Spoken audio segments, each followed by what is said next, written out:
বন্ধুরা, সকাল সকাল চলে গেলাম আজকে বন্ধুর বাড়িতে।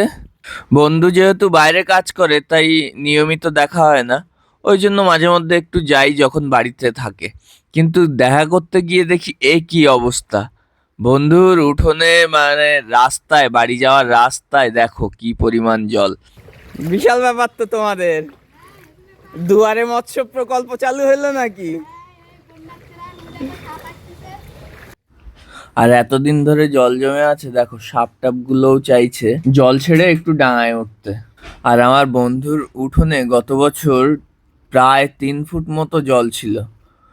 সেই জলের আতঙ্কে ও ধার দেনা করে হলেও মাটি তুলে এই দেখো উঁচু করে ফেলেছে। এখন ওর উঠোনে আর জল নেই, উঠোনের চারিদিকে জল।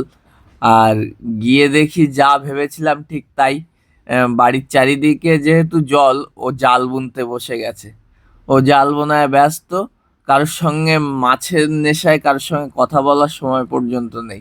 তাই আমি একটা ছোট্ট নৌকা বানিয়ে নিয়ে আমি নৌকায় করে আবার জল পার হয়ে চলে এলাম মাছ বাজার করতে। এবং প্রয়োজন পড়তে পারে ভাবে নৌকাটা তুলে নিয়ে এবার চললাম আমি মাছ বাজারে মাছ কিনতে। কিন্তু সেখানে গিয়েও দেখি সেই একই অবস্থা।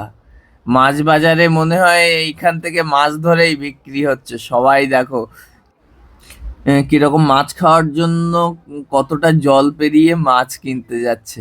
যেহেতু আমার কাছে রিজার্ভে নৌকা আছে, তাই অহেতুক চিন্তা না করে নৌকাটা ভাসিয়ে দিলাম এবং মাছ বাজারে পৌঁছে গিয়ে গিয়ে দেখলাম যে বাজারে মাছের অবস্থা ঠিক বাজারের বাইরের মতোই।